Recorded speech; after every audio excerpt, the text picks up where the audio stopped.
Assalamualaikum warahmatullahi wabarakatuh.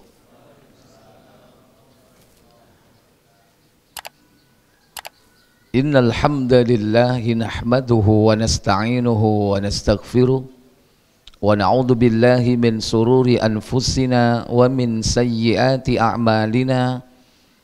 Man yahdihillahu fala mudhillalah wa man yudlil fala hadiyalah. Wa ashhadu an la ilaha illallah wahdahu la syarikalah wa ashhadu anna Muhammadan abduhu wa rasuluhu la nabiyya ba'da. Allahumma salli wa sallim wa barik ala Muhammadin sallallahu alaihi wa ala alihi wa ashabihi wa man tabi'ahum bi ihsanin ila yaumiddin, amma ba'd. Bersyukur kita pada malam yang berbahagia ini berjumpa kembali di majelis ini, majelis yang kita harapkan keberkahannya karena niat kita dalam rangka thalabul ilm, mencari ilmu syar'i, mempelajari satu ayat dari Al-Quran, satu hadis dari Nabi yang mulia, dari karya-karya para ulama. Semoga Allah memberikan kita ilmu yang bermanfaat, dimudahkan pula untuk mengamalkannya dalam kehidupan kita sehari-hari, dan kelak kita diberikan akhir yang baik dalam kehidupan dunia ini. Semoga salawat dan salam selalu terlimpah kepada junjungan kita, qudwah dan uswah kita, Nabi besar Muhammad sallallahu alaihi wasallam beserta seluruh keluarga dan keturunan beliau, para sahabatnya dan seluruh pengikutnya hingga tibanya hari kiamat. Ikhwatal iman a'izzakumullah.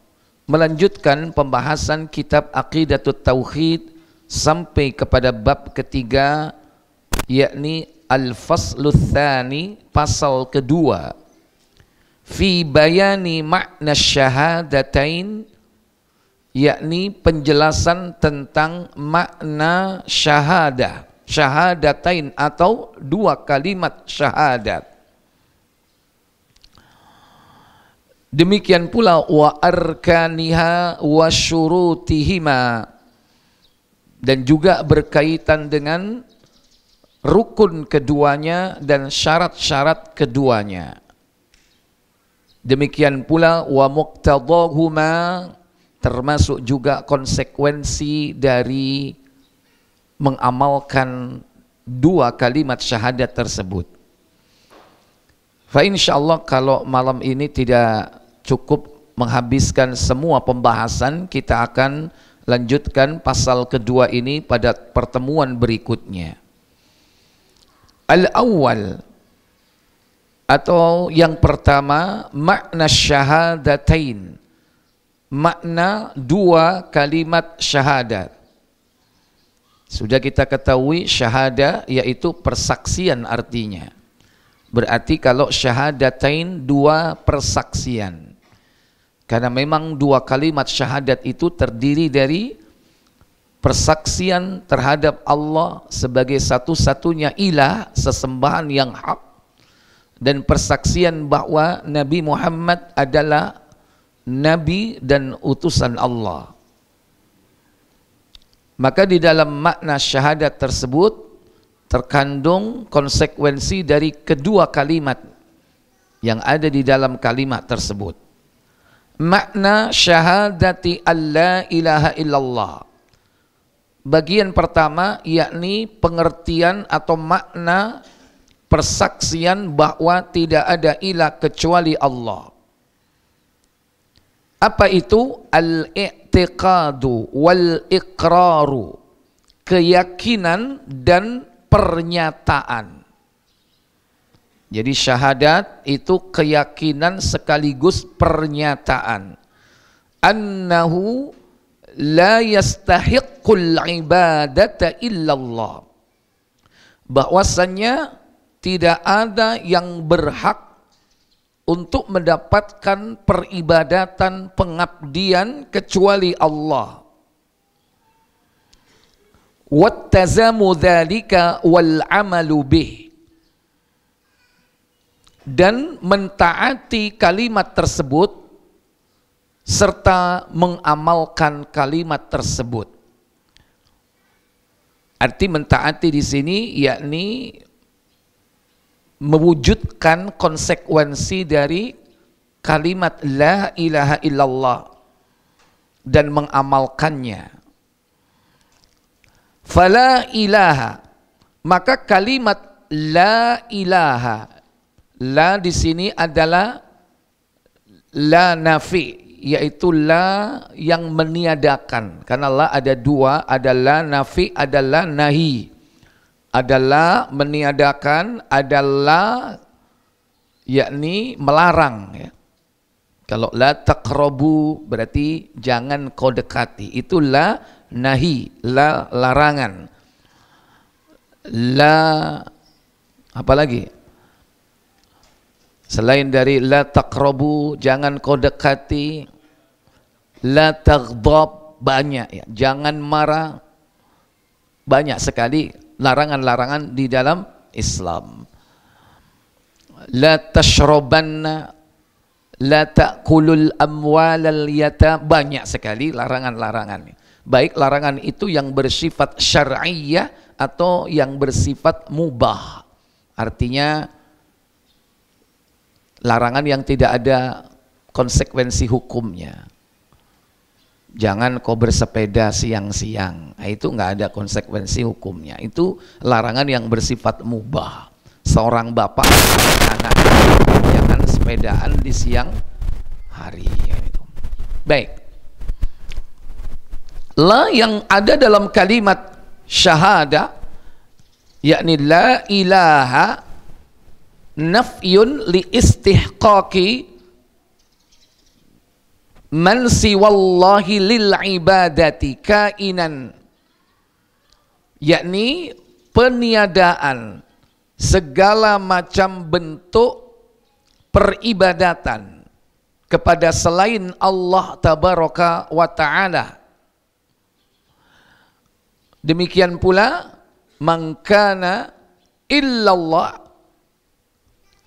yakni kalimat yang terdapat dalam persaksian syahadat tauhid, illallah, kecuali Allah, itsbatun, yakni penetapan, listihqaqillahi wahda lil ibadah, yakni bahwa peribadatan itu hanya kepada Allah Jalla wa'ala. Yang satu meniadakan segala macam bentuk hak peribadatan kepada selain Allah Jalla wa'ala. Maka yang kedua penetapan itu merupakan yakni satu-satunya yang harus diibadahi adalah Allah saja. Hak peribadatan itu hanya milik Allah saja, tidak ada yang lain. Wa makna hadhil kalimah ijmalan, dan makna kalimat ini bersifat global, bersifat umum ya. La ma'buda bihaqqin illallah, tidak ada yang diibadahi, disembah dengan hak, dengan benar kecuali Allah. Wa khabarun la yajibu takdiruhu, dan khabar la di sini yakni sesuai dengan apa yang telah ditetapkan oleh Allah tabaraka wa taala, bihaqqin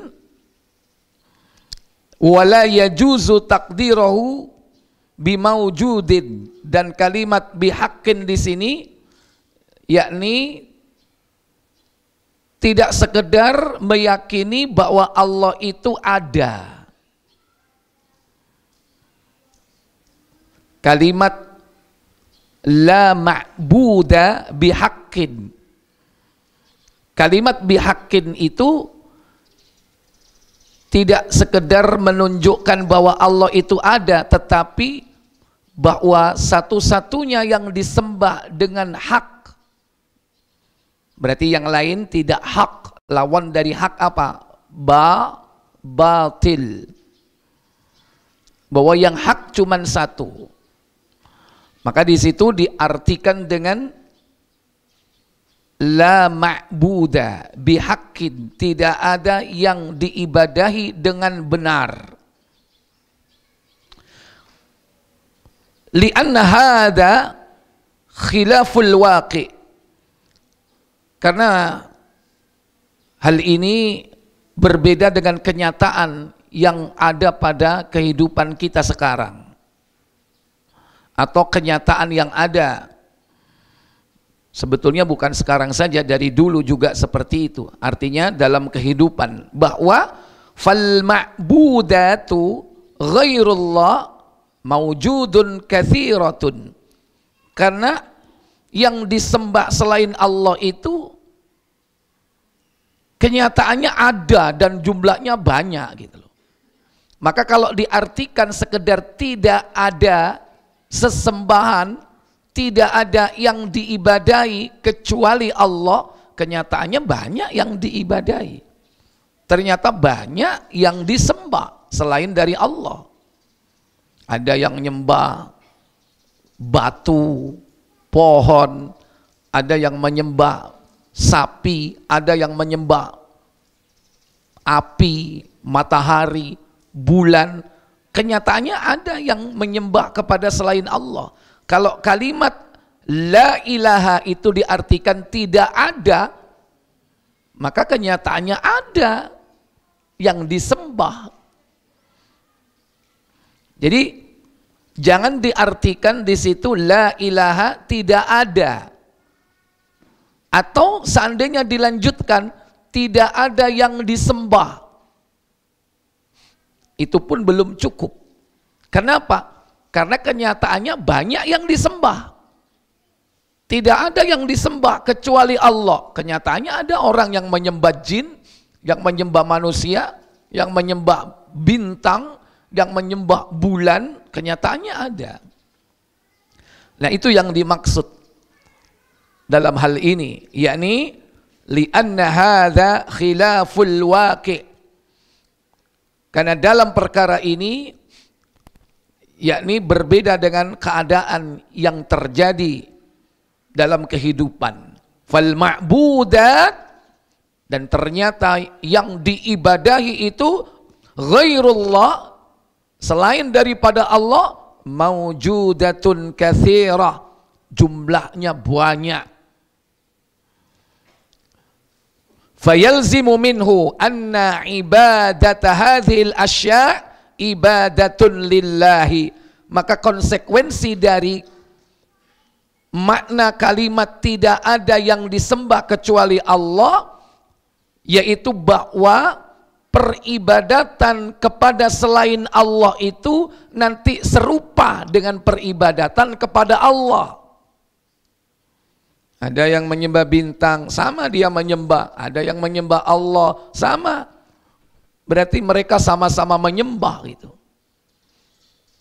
Maka tidak boleh menyamakan hak peribadatan itu antara makhluk dengan Allah. Bahkan semua peribadatan kepada makhluk itu batil, tidak benar.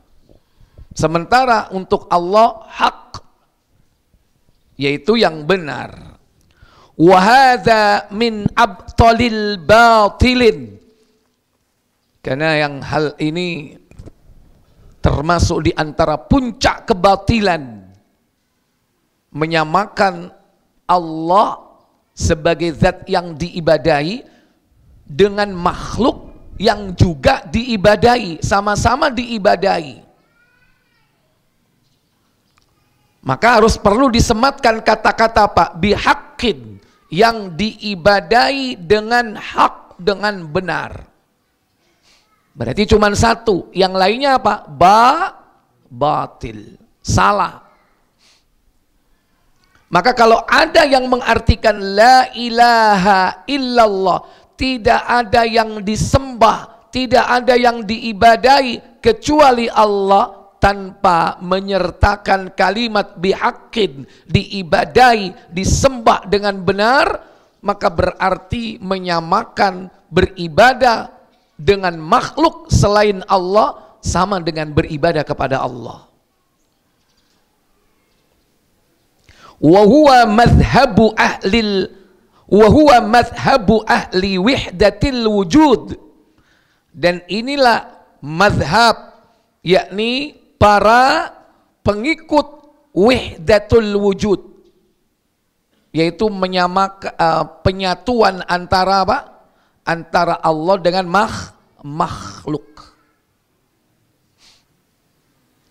Sehingga orang-orang di kalangan wihdatul wujud, mereka mengawali akidahnya dengan mengatakan dan meyakini bahwa Allah itu di mana? Di mana-mana. Itu awalnya begitu. Sehingga tidaklah yang kita lihat dalam kehidupan ini, saat kita melihat benda-benda yang ada di hadapan kita, hakikatnya menurut dia, yaitu kita melihat Allah. Melihat papan, melihat Allah. Melihat kamera, melihat Allah. Melihat anjing, melihat Allah. Melihat sapi, melihat Allah. Itu awal mereka meletakkan dasar akidahnya, bahwa Allah di mana? Di mana-mana. Bahwa Allah itu ada pada setiap wujud makhluk ciptaannya. Sehingga ketika mereka melihat orang yang menyembah patung, maka mereka membiarkan. Kenapa? Hakikatnya dia menyembah siapa? Allah. Karena di patung itu bersatu Allah. Allah ada di dalamnya. Karena hakikat pada setiap makhluk itu ada Allah. Ketika ada orang menyembah sapi, menyembah gunung, menyembah bintang, menyembah matahari, mereka membiarkan. Kenapa? Karena hakikat pada setiap makhluk itu ada Allah. Dia menyembah Allah kok. Itu berarti apa? Menyamakan penyembahan kepada makhluk dengan penyembahan kepada Allah. Makanya muallif di sini menjelaskan, inilah mazhab kelompok orang-orang sesat di kalangan ahlu wihdatil wujud, yakni para pengikut faham wihdatul wujud, penyatuan antara Allah dengan makhluk. Hulul, ya. Ada yang juga menyebutnya dengan akidah ittihad, penyatuan. Ikhwatal iman a'izzakumullah, alladzi hum akfaru ahlil ardi, di mana mereka ini adalah orang-orang yang paling kufur di antara penduduk bumi.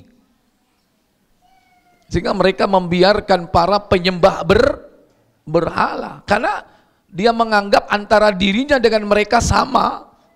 Kalau mereka mengklaim menyembah Allah, mereka pun menganggap orang-orang yang menyembah kepada makhluk ciptaan Allah itu hakikatnya menyembah Allah juga gitu. Ini kekufuran ini. Faqad fussirat hadhil kalimatu bitafsirat batilatun minha. Maka ada beberapa penafsiran terhadap kalimat la ilaha illallah, di mana penafsiran itu semuanya batil, semuanya salah. Yang pertama, anna ma'nahu, bahwasanya la ilaha illallah itu diartikan la ma'buda illallah, tidak ada yang diibadai, tidak ada yang disembah kecuali Allah. Hadza batilun, kata beliau, ini batil, salah. Lianna ma'nahu, karena bahwa maknanya anna kulla ma'budin bihaqqin au batilin huwallah. Makna dari kalimat tidak ada yang diibadai kecuali Allah, tanpa ada kalimat bihaqqin ya di sini ya. Ini yang perlu dicatat. Kalimat la ilaha illallah la ma'buda bihaqqin, la ma'buda illallah, tidak ada yang diibadai, tidak ada yang disembah kecuali Allah. Itu konsekuensinya adalah kullu ma'budin, setiap yang diibadai, bihaqqin, baik yang hak atau yang benar, au batilin, atau yang batil, huwallah, maka dia adalah Allah. Sehingga ketika ada orang menyembah matahari, maka dia sebetulnya menyembah Allah. Ketika ada menyembah sapi, sebetulnya dia menyembah Allah. Ini konsekuensi dari makna la ilaha illallah, yaitu diartikan dengan la ma'buda illallah, tidak ada yang disembah kecuali Allah. Berarti semua yang menyembah apapun menurut mereka adalah menyembah Allah.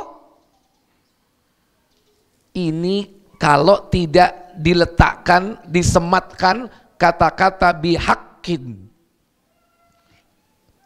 dengan benar, yang diibadai dengan benar, yang diibadai, yang disembah dengan benar, berarti ada yang tidak benar begitu. Nah, ini yang pertama. Kama sabaqa bayanihi qariban, dan itu sudah kami jelaskan sebelumnya, kata beliau. Yang kedua, ya tadi mungkin A ya, ini B. Anna maknaha, bahwasannya ada yang mengartikan la ilaha illallah, tidak ada ilah kecuali Allah, diartikan dengan la khaliqa illallah, tidak ada pencipta kecuali Allah. Wa hadza juz'un min ma'na hadhil kalimah. Maka sebetulnya makna seperti ini itu sebagian dari makna la ilaha illallah, hanya sebagian. Walakin laisa huwal maqsud, akan tetapi bukan ini yang dimaksud dengan makna yang sebenarnya. Memang Allah itu pencipta, bahkan bukan hanya pencipta, dia Allah juga ar-razik. Bisa saja diartikan la raziqa illallah, tidak ada yang memberikan rizki kecuali Allah. Demikian pula Allah itu mengatur segala sesuatu. Mudabbir bisa diartikan la ilaha illallah, la mudabbira illallah, tidak ada yang mengatur segala sesuatu kecuali Allah. Tapi semua makna itu juz'un, hanya sebahagian mim makna kalimat la ilaha illallah, daripada makna kalimat la ilaha illallah. Walakin laisa huwal maqsud, akan tetapi bukan itu yang dimaksud dengan makna yang sebenarnya. Li'annahu la yasbitu illa tauhidir rububiyah, karena makna seperti itu hanya sekedar menetapkan tauhid rububiyah. Sementara tauhid ada uluhiyah, ada tauhid asma dan sifat. Wa huwa la yakfi, hal itu tidak cukup. Wa huwa tauhidul musyrikin, dan itulah tauhidnya orang-orang musyrik. Orang-orang musyrik, mereka yakin tidak ada yang menciptakan alam semesta ini kecuali siapa? Allah. Maka belum cukup diartikan seperti itu. Walaupun itu tidak salah, tapi hanya sekedar, hanya sebagian saja.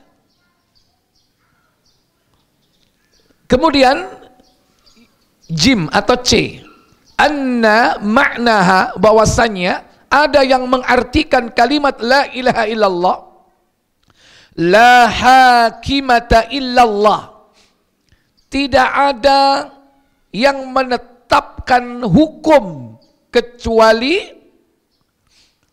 Allah tabaraka wa ta'ala. Wa hadza aidan juz'un min ma'naha, Ini juga termasuk makna sebagian.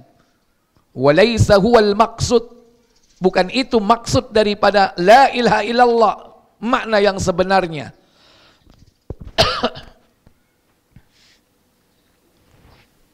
Li'annahu la yakfi. Karena hal itu tidak cukup.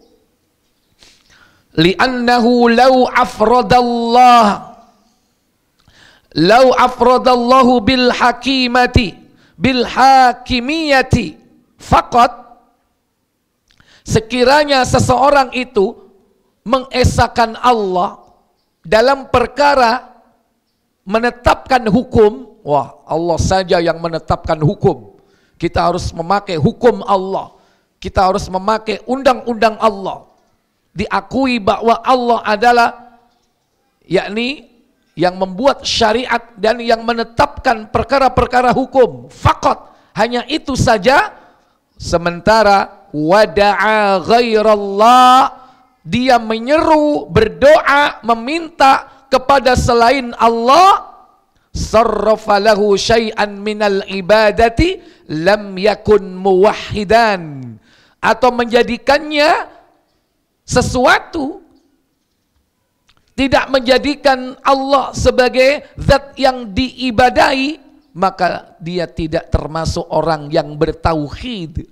Jadi hanya menjadikan Allah sebagai pembuat syariat yang menetapkan hukum, tapi giliran mereka berdoa, berdoanya kepada selain Allah. Giliran mereka beribadah, menyembahnya selain Allah. Dalam urusan ritual, ibadah kepada selain Allah. Mintanya kepada danyang, mintanya kepada bau reksa, sekalipun dia memakai hukum Allah. Allah dijadikan sebagai satu-satunya yakni hakim dalam kehidupan ini. Ini pun sebahagian dari makna la ilaha illallah. Wa kullu hadhihi tafasira batilatun aw naqisah. Dan semua yang disebutkan A, B, C tadi itu adalah penafsiran yang salah, atau paling tidak sempurna, kurang, belum lengkap. Wa innama nabhana 'alaiha, dan dalam perkara ini kata muallif, aku mengingatkan yakni kepada para penulis buku-buku, li'annaha tujadu fi ba'dil kutubi al-mudawilah, karena hal itu bisa kita jumpai yakni di dalam kitab-kitab yang tersebar di masyarakat. Banyak orang yang mengartikan la ilaha illallah itu dengan makna-makna tersebut. Maka Syekh Fauzan mengingatkan, jangan sampai mengartikan dengan arti yang salah terhadap makna tauhid tersebut. Wa tafsirus sahih li hadhil kalimah inda salaf wal muhaqqiqin, dan tafsir yang benar terhadap kalimat la ilaha illallah tersebut di kalangan para salafus salih dan para ulama muhaqqiq, yakni ulama peneliti tentang kitab-kitab yang ditulis oleh para salafus salih, ayyuqal, bahwasannya yang benar itu adalah kalimat atau makna la ilaha illallah, yakni la ma'budun bihaq, la ma'buda bihaqqin illallah. Tidak ada sesembahan yang benar, tidak ada yang diibadahi dengan hak, dengan benar, illallah, kecuali Allah. Nah, ini yang harus kita rubah dalam memaknai kalimat la ilaha illallah, terutama kalau kita mengajarkan kepada keluarga kita, kepada teman-teman kita. Jangan sampai kita mengatakan la ilaha illallah artinya tidak ada Tuhan kecuali Allah. Kenyataannya ada Tuhan-Tuhan yang lain juga kan, Tuhan-Tuhan selain Allah. Sudah maknanya salah, disebut dengan sebutan yang salah. Tuhan. Itu tidak pernah kita jumpai kata-kata itu dalam literatur Islam. Tuhan, Tuhan, Tuhan, Tuhan. Apa? Jadi hantu. Jangan ngajari anaknya Tuhan. Ya, ajari dia kalimat Allah. Kulid'ullah, panggillah dia Allah. Awid'ur Rahman, atau panggillah dia Ar-Rahman. Itu perintah Allah. Kalau kita menyebut nama, panggil dia Allah. Paling tidak yang ada dalam literatur Islam itu, dalam Al-Quran dan Sunnah, yaitu Rabbun atau Ilahun. Sebagaimana kita sering panggil Allah dengan Rabbi, ya Rabbi. Atau kita sering memanggil dengan Rabbana, banyak dalam Al-Quran. Baik Rabbi atau Rabbana.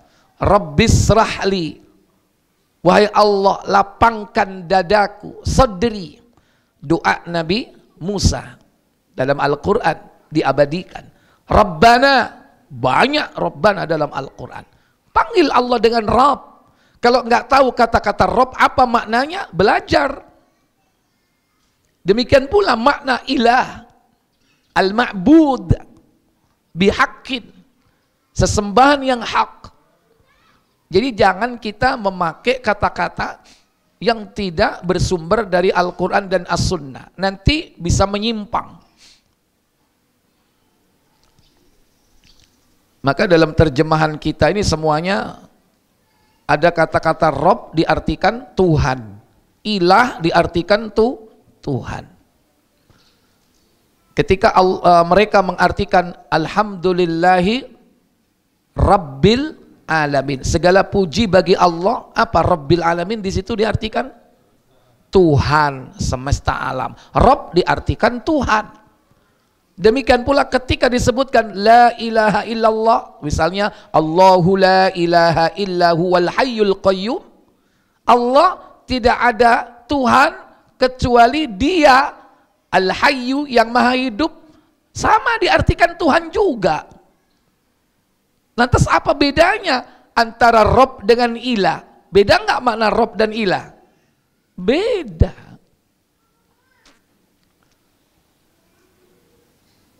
Kalau boleh menerjemahkan Al-Quran, maka seluruh kata-kata Rabb dan ilah dikembalikan kepada makna yang sebenarnya.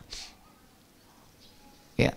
Tapi aneh ya, orang akan kaget loh. Alhamdulillah, segala puji bagi Allah, Rabbil Alamin. Rabb, apa Rabb ini? Ya. Nek wong Jawa, Rabb ini apa? Banjir paling. Iku lah banyu Rabb lah. Ya. Nggak ngerti. Supaya belajar mereka apa makna Rabb, ya kan? Kalau Tuhan, ya sudah, berhenti di situ. Bahkan Tuhan itu bisa dipakai oleh nama-nama selain Allah. Ada orang namanya Tuhan, pernah dengar? Nah ya, wes aja ditelurine wonge. Nah, ngon genti jeneng. Tapi nggak masalah. Ya, itu bukan nama Allah. Tapi ada nggak orang namanya Allah? Ada orang namanya Allah? Nggak ada. Tapi kalau namanya Tuhan ada. Baik. Yang kedua, wa makna syahadati anna Muhammadar Rasulullah. Makna persaksian bahwa Muhammad adalah utusan Allah. Huwa al-i'tirafu batinan wa zahiran, yaitu pernyataan baik secara batin ataupun zahir, annahu Abdullah wa Rasuluh, bahwasannya dia Muhammad sallallahu alaihi wasallam hambanya, yaitu hamba Allah, wa rasuluhu, dan juga utusannya, ilan nasi kaffah, diutus oleh Allah kepada seluruh umat manusia. Kalau nabi-nabi sebelumnya dan rasul sebelumnya hanya diutus kepada suatu kaum, kaum Bani Israel, kaum Ad, kaum Thamud. Tapi kalau Nabi kita sallallahu alaihi wasallam diutus untuk seluruh umat manusia, segala bangsa, segala suku, ras, semua. Bahkan beliau diutus untuk seluruh alam. Jin pun harus mengikuti syariat siapa? Nabi Muhammad. Wa ma arsalnaka illa kafatan linnas wa ma arsalnaka illa rahmatan lil alamin. Wal amalu bimuqtadi dzalika,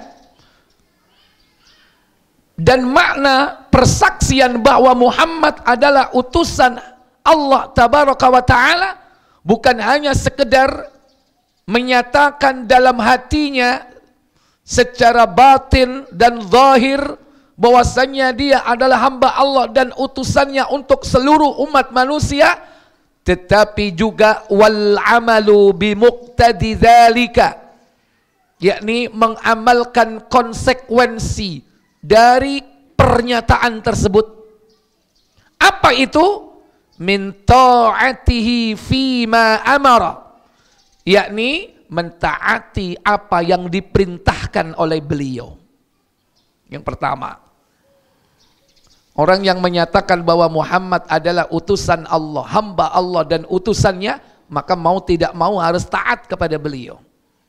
Dan Allah memerintahkan hal itu banyak dalam ayat. Surah An-Nisa misalnya, surat 4 ayat 159 ya. Ayat 59 ya. Ya ayyuhalladzina amanu ati'ullaha wa ati'ur rasul wa ulil amri minkum. Wahai orang-orang yang beriman, taatlah kepada Allah dan taatlah kepada Rasul. Banyak. Bahkan di dalam hadis Nabi sallallahu alaihi wasallam bersabda, itu di KBC 1952, Nabi sallallahu alaihi wasallam mengatakan, kullu ummati yadkhulunal jannah, setiap umatku pasti masuk surga, illa man aba, kecuali yang enggan, kata beliau. Maka sahabat bertanya, wa may ya'ba ya Rasul? Wa may ya'ba, siapa yang enggan, gak mau masuk surga katanya. Nabi menjawab, man ata'ani dakhalal jannah, siapa yang mentaati aku maka dia akan masuk surga. Wa man asani, dan barang siapa yang durhaka kepadaku faqad aba, maka sungguh dia adalah orang yang enggan, tidak mau masuk ke dalam surga. Jadi kalau kita mau masuk surga, taatlah kepada beliau. Dan itu konsekuensi dari pernyataan kita, yakni syahadat risalah wa anna Muhammadan rasul abduhu wa rasuluh. Yang kedua, wa tasdiquhu fima akhbar, dan membenarkan berita yang berasal dari beliau. Apa yang beliau kabarkan kepada kita harus dibenarkan. Baik berita yang telah lalu ataupun yang akan datang. Berita-berita pada waktu yang lalu, termasuk diterangkan di dalam Al-Quran, beliau mengabarkan tentang bagaimana Allah menciptakan Adam. Berita masa lalu atau bukan itu?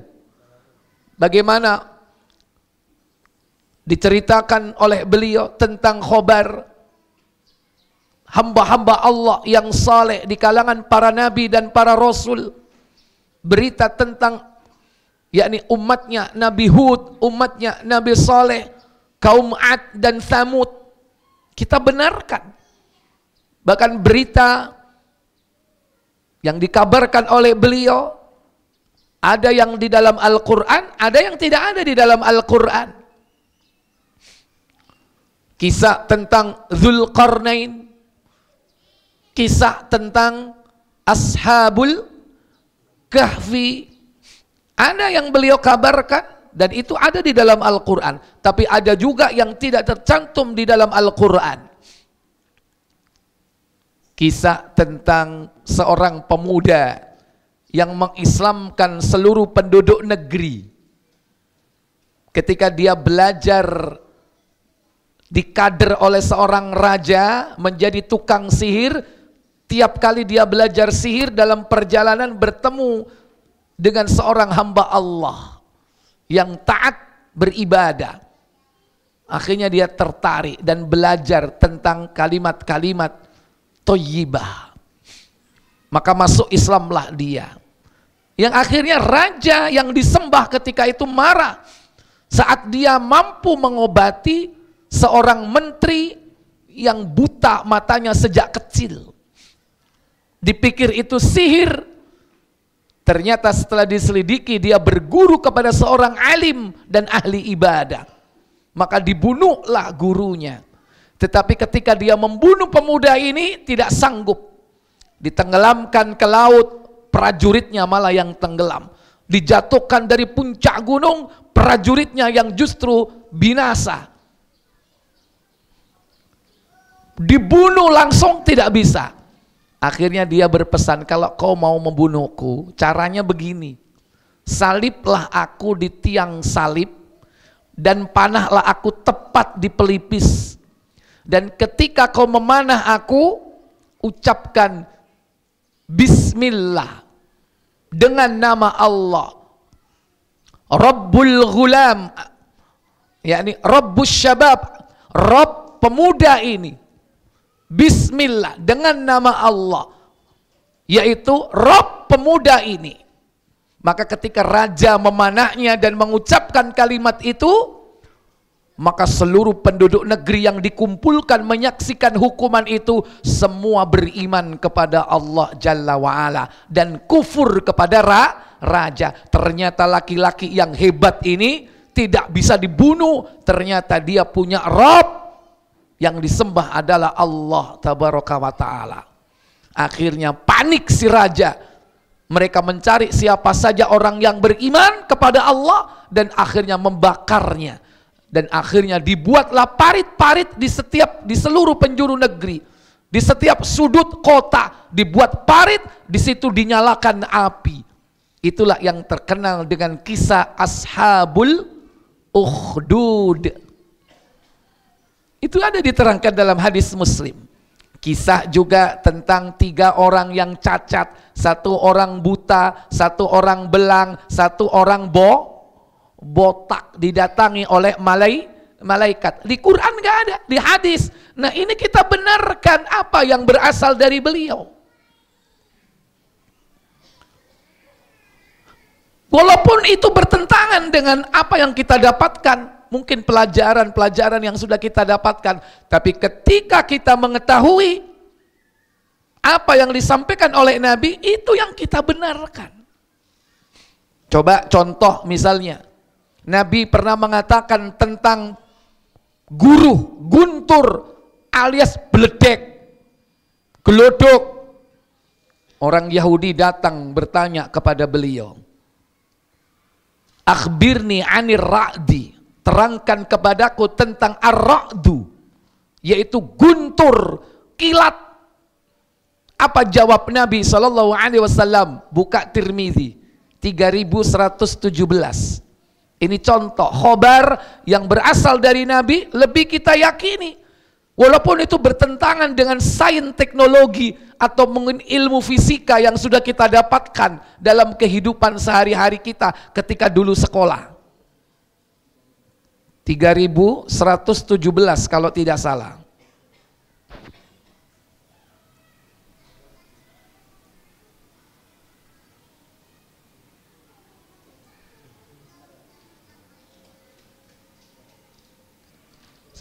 Silakan.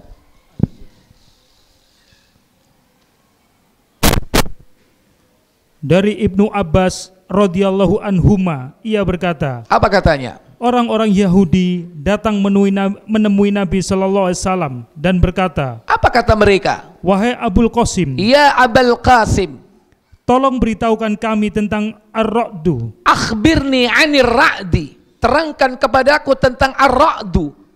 Dalam surah, ada kan surah Ar-Ra'du? Surah keberapa? 13. Ar-Ra'du surat berapa? 13. Hah? 13. Halo? 13. Surah 13. Apa artinya di situ Ar-Ra'du? Iku wong Mojokerto, gledek, glodok. Di situ diartikan apa? Guru. Guntur, tutu anake wong iki ya guru mbek guntur, ayo. Mari ngono mau lengkapi situ pisan ku. Ya, guru, guntur, glodok, gledek, ya. Teng Madura ngocak tapor kelap. Ya, lanjut. Apakah Ar-Ra'du itu? Rasulullah SAW bersabda. Apa sabda beliau? Salah satu malaikat yang ditugaskan di awan, ia mempunyai cemeti atau cambuk dari api untuk menggiring awan kemana Allah kehendaki. Itu yang dikabarkan oleh Nabi tentang kilat yang menyambar. Malakun, ada malaikat atau seorang malaikat muwakkalun bis sahab yang ditugaskan oleh Allah di awan. Lahu siyatun, yang memiliki cambuk cemeti minarin, terbuat dari api. Dipakai untuk apa itu? Yasuku bihas sahab, yang dipakai untuk menggiring awan. Ayo Rono, ceter, pindah awannya. Ibarat pengembalaan. Siapa pengembalanya? Malaikat. Siapa juragannya? Allah. Pengembala hanya taat kepada siapa?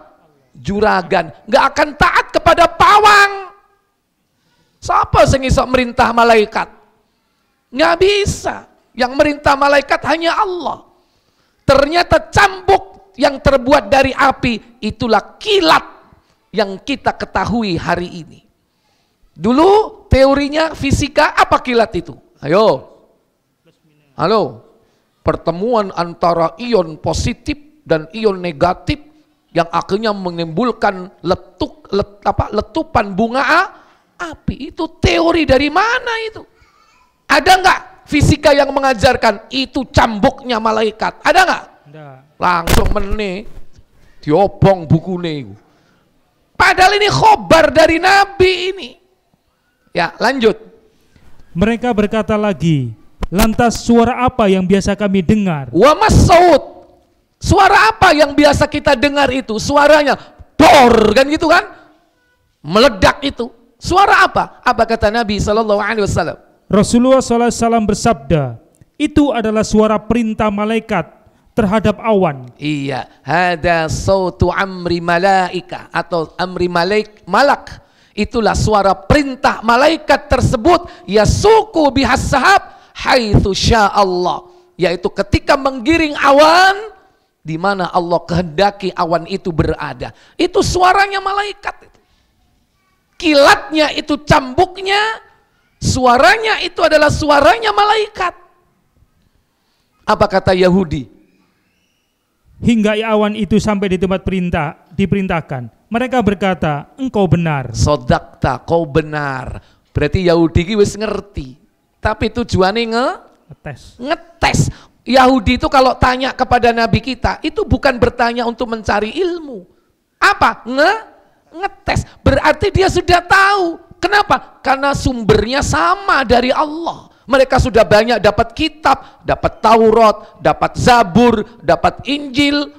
Mereka tahu kitab-kitab sebelumnya. Sumbernya sama dari Allah. Ngetes Nabi Muhammad. Nah sekarang kita lebih percaya kepada sains, ilmu fisika atau khobar Nabi, dan banyak hal-hal seperti ini. Contoh lagi yang dikabarkan Nabi, kenapa bayi itu menangis setiap keluar dari rahim ibunya? Kenapa dia nangis? Halo? Kalau menurut dokter, itu perpindahan dari pernapasan plasenta menuju ke pernapasan paru-paru, sehingga dia terbuka paru-parunya menangis. Ya kan? Padahal kata Nabi SAW, setiap bayi itu menangis karena dia ditusuk oleh jari syaitan pada bagian lambungnya. Makanya dia menangis. Semua bayi menangis kecuali dua yang tidak menangis. Sopo? Sing loro-loro yang tidak menangis. Nabi Isa. Ibunya. Ayo, Nabi Isa sama siapa? Ibunya. Ada yang jawab selain itu? Ibunya. Siapa? Ibunya. Kok juret? Juret itu yang notol itu, yang notol bayi juret itu ya juret, masuk juret setan. Ya, ini yang nusuk itu setan, ditusuk bagian lambungnya, maka setiap bayi itu menangis. Semua bayi menangis kecuali dua yang tidak menangis, Isa dan siapa? Ibunya. Halo, Mojokerto. Halo. Kok browsing? Jawab sambil lihat HP, gimana? Ibunya. Siapa yang bisa jawab? Ngacung dulu. Ayo, ayo, sudah azan ini, cepat. Isa dan Maryam. Ya betul, Isa dan ibunya Maryam. Barakallahu fik. Ayo, dikasih hadiah kok. Makanya kon tak kon jawabku cek oleh hadiah. Ya, dintekno lu ya. Baik, silakan adzan. Baik Bapak Ibu, saudara-saudari sekalian, saya lanjutkan konsekuensi dari pernyataan syahadat bahwa Nabi kita Muhammad adalah hamba dan utusannya, yakni mentaati apa yang diperintahkan, membenarkan apa yang beliau kabarkan, baik yang lalu maupun yang akan datang. Yang akan datang disebutkan banyak dalam Al-Quran tentang yakni tanda-tanda kiamat, tentang Ya'jud dan Ma'jud disebutkan, itu yang lalu dan yang akan datang. Yang lalu sudah berkaitan dengan Dzulqarnain, yang akan datang nanti akan keluar di akhir zaman.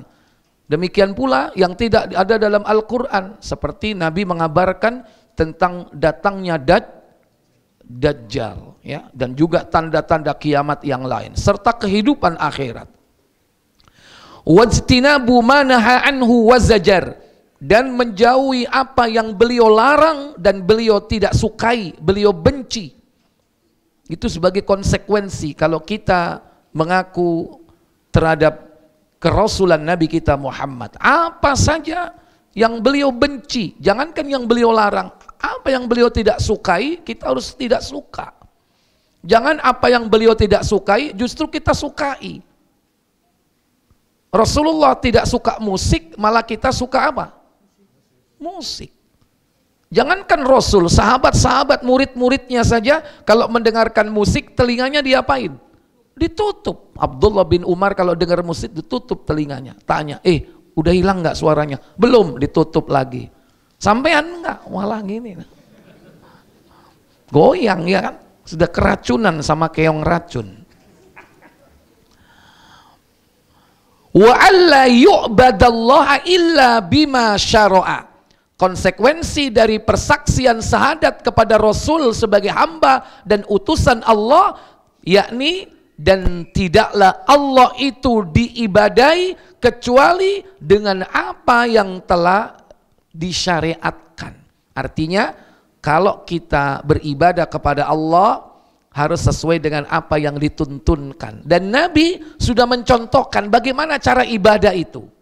Maka kalau kita beribadah, jangan buat aturan sendiri atau bahkan menciptakan ibadah-ibadah baru yang tidak ada.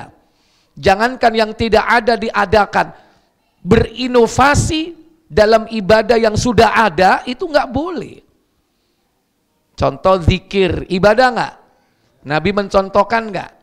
Mencontohkan. Bagaimana beliau mencontohkan?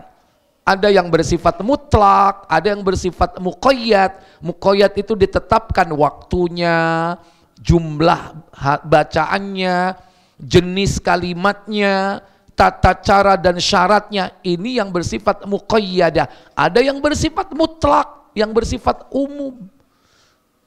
Tapi sungguh pun bersifat umum, Nabi tidak menetapkan tentang jenis bacaannya, jumlahnya berapa, syaratnya apa saja. Tapi kita tidak boleh berinovasi, membuat hitungan sendiri. Wocon ping 1500. Itu termasuk inovasi dalam hal apa? Hitungan, dan hitungan itu bagian dari syariat.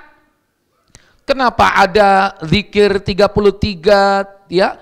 ada zikir 100, itu karena bagian dari syariat dan tidak boleh menetapkan hitungan secara fix kecuali Allah dan Rasulnya.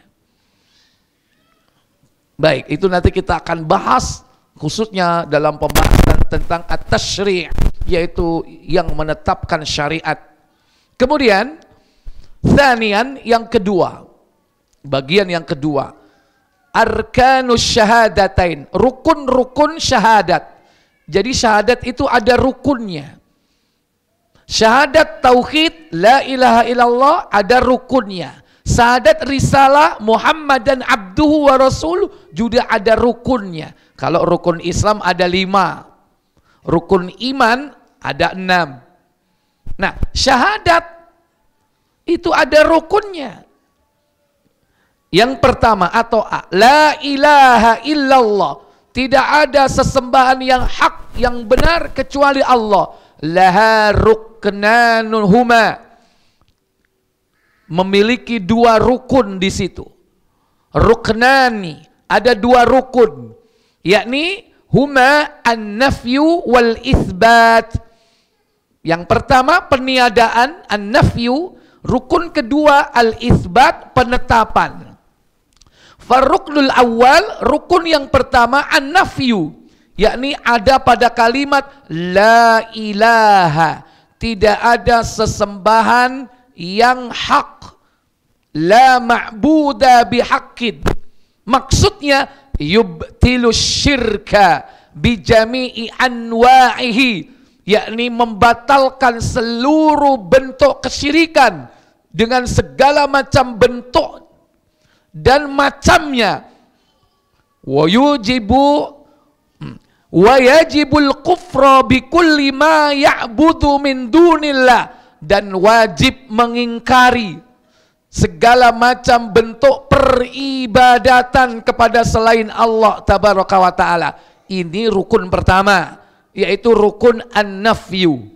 Wa ruknus tsani, rukun yang kedua apa tadi? Al-itsbat, penetapan, yakni ada pada kalimat illallah, kecuali Allah. Apa maksudnya? Yathbitu annahu la yastahiqqul ibadata illallah, yakni penetapan bahwa tidak ada yang berhak diibadahi, disembah kecuali Allah. Wa yujabul amalu bidzalik, wa yujabul amala bidzalik, dan diwajibkan beramal terhadap konsekuensi kalimat itu. Wa qad jaa ma'na hadzain ar-ruknain fi katsirin minal ayat, dan banyak kita jumpai makna kedua rukun ini berkaitan, bergandengan, yakni pada banyak ayat di dalam Al-Qur'an. Mithlu qaulihi ta'ala, seperti firman Allah Ta'ala dalam surah Al-Baqarah ayat 256. فَمَنْ يَكْفُرْ بِالطَّاغُوتِ وَيُؤْمِنْ بِاللَّهِ فَقَدِ اسْتَمْسَكَ بِالْعُرْوَةِ الْوُثْقَى. Itu mulai dari pertama, yakni apa? La ikraha fid din, qad tabayyana ar-rusydu minal ghayy, faman yakfur bit-taghuti, maka barang siapa yang kufur kepada taghut, wa yu'min billah, dan beriman kepada Allah. Faqauluhu, maka firman yang berbunyi wa may yakfur bit-taghut, barang siapa yang kufur, ingkar kepada taghut. Apa taghut itu? Ma'ubida bi ghairillah, apa saja yang diibadahi selain Allah. Maka kalimat tersebut, kufur kepada taghut, huwa makna ruknil awal, itu termasuk makna rukun yang pertama, yaitu apa? La ilaha, tidak ada sesembahan yang hak. Wa qauluhu, dan firman Allah yang berbunyi wa yu'min billah, dan beriman kepada Allah, huwa makna ruknis tsani, itulah makna rukun yang kedua, yakni kalimat illallah, kecuali Allah. Wa kadzalika qauluhu an Ibrahim alaihi salatu wassalam, demikian pula perkataan Nabi Ibrahim yang Allah abadikan di dalam Al-Qur'an surah Az-Zukhruf, yakni pada ayat yang ke-26 27. Allah berfirman, Innani bara'um mimma ta'budun. Sesungguhnya aku berlepas diri dari apa yang kalian sembah. Ini ucapan Nabi Ibrahim di hadapan Raja Namrud dan kaumnya. Beliau katakan, sesungguhnya aku berlepas diri dari apa yang kalian sembah. Illalladzi fatarani, kecuali yang telah menciptakan aku. Siapa yang menciptakan Nabi Ibrahim? Allah. Ya, ini beberapa ayat yang disebutkan. Ya, tadi sudah Al-Baqarah, sekarang yaitu surah Az-Zukhruf. Qauluhu innani bara'un, sesungguhnya aku berlepas diri. Huwa makna nafyu fir ruknil awal, itulah makna peniadaan di dalam rukun yang pertama. Dan qauluhu, firman Allah Ta'ala, illalladzi fatarani, kecuali yang telah menciptakan aku. Huwa maknal itsbatu fi ruknis tsani, itulah makna penetapan di dalam rukun yang kedua. Ikhwatal iman, Bapak Ibu, Saudara sekalian, karena sudah masuk waktu Isya dan sudah dikumandangkan azan, insya Allah kita akan lanjutkan pada pertemuan yang akan datang, yaitu rukun syahadat Muhammad Rasulullah, sekaligus kita membahas yakni yang ketiga, syurutus syahadatain, syarat-syarat dua kalimat syahadat. Ya, bukan hanya syarat la ilaha illallah, tapi juga syarat kalimat Muhammadur Rasulullah. Mudah-mudahan Allah memberikan kita pemahaman dan mengamalkannya di dalam kehidupan kita sehari-hari. Sebelum saya tutup, saya beri waktu, silakan kalau ada pertanyaan dari para jamaah, silakan.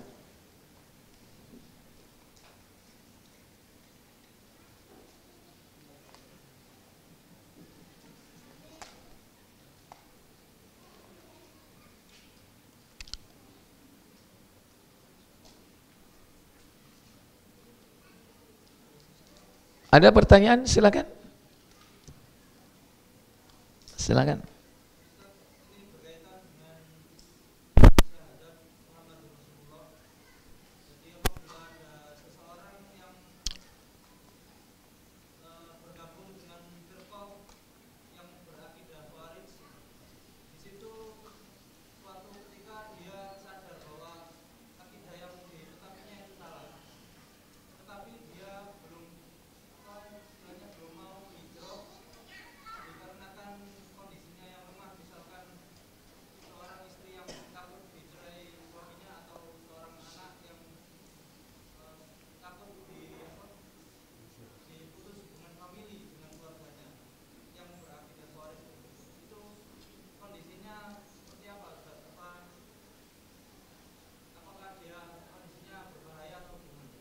Ya, baik.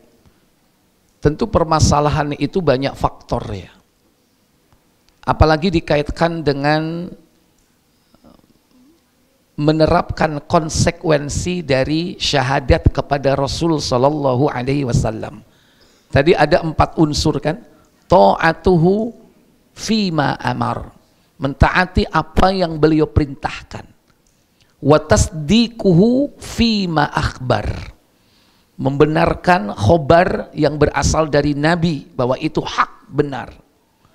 Yang ketiga yaitu wajtinabu manaha anhu wazajar, yaitu meninggalkan apa yang beliau larang dan beliau benci. Mungkin masuk kategori yang ketiga ini. Dan Nabi melarang, yakni ghulu terhadap agama.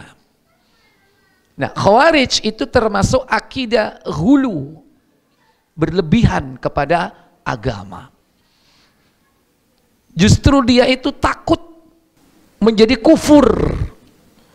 Makanya nanti dalam pembahasan rukun syahadat, belum kita bahas sebetulnya ya, ada rukun al-ifrat wa tafrid. Al-ifrat, jangan kau berlebih-lebihan kepada Nabi. Iya. Wa tafrid, jangan meremehkan. Nah, termasuk berlebihan kepada Nabi, yakni perlebihan kepada memahami makna syariat yang dibawa oleh Nabi. Khawarij itu termasuk berlebihan di dalam agama. Salah satu akidahnya apa? Mengkafirkan para pelaku dosa besar. Karena mereka mensifati dirinya orang yang taat beribadah, hati-hati. Makanya Nabi pernah mengabarkan nanti akan datang orang-orang yang membaca Al-Quran tapi Al-Quran itu tidak sampai ke kerongkongannya dan menganggap ibadah-ibadah kalian itu gak ada artinya. Puasa kalian gak ada dibandingkan dengan mereka.